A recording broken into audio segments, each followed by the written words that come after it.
The narrator's elder paternal uncle returned from a trip to Hawaii and found a wooden mask, which he then gave to the narrator. The mask was repeatedly hung on the wall, but kept falling down. One night, the narrator, in jest, wore the mask. His body immediately became paralyzed, and through the mask, he began to see a vision of a 1,000-year-old voodoo ritual. In this vision, he saw a chieftain-like figure wearing a similar mask and the worship of a black shadow. Terrified, he recited Ayatul Kursi and was immediately freed. He then threw the mask into a deep well beside his house. However, the mask returned. He then saw that his forehead was marked with 3 cross signs filled with red color. Following this, he experienced a sensation of choking, and the chieftain-like man from the mask's vision appeared and choked his throat. The man disappeared with the call of the Fajr Azan, dawn prayer. Later, a tantric named Majnu Mia took the mask away.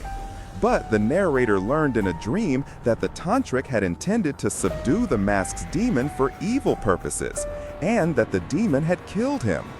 An inquiry later confirmed that the tantric had indeed died.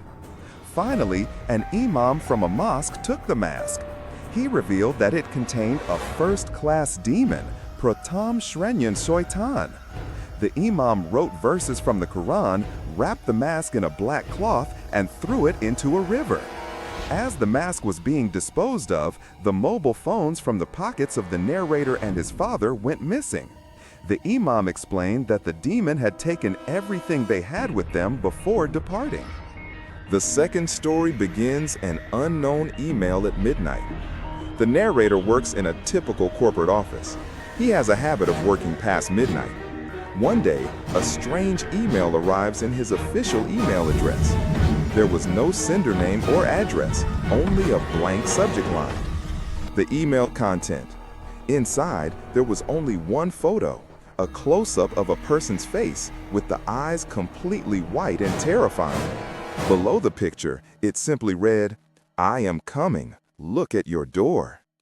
At first, the narrator laughs it off, thinking it's a prank or a virus. But just then, a soft knock is heard at his apartment door. The clock read exactly 12:03 a.m. He gathers his courage, gets up, and looks through the door's peephole. No one is there. He deletes the email and goes back to bed. A few moments later, his computer screen flares up on its own. The second email arrives. This time, the subject line reads, "I know you deleted it." The email body contained a new picture.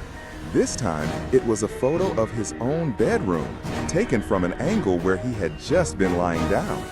Below the photo, it read, "You cannot sleep now." The narrator is filled with panic. He quickly shuts his laptop, but by then, he thinks he can hear the sound of breathing inside the room.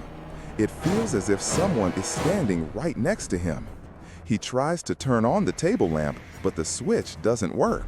The entire room is plunged into thick darkness. Suddenly, a whisper right by his ear says, "Now it's your turn. My game begins."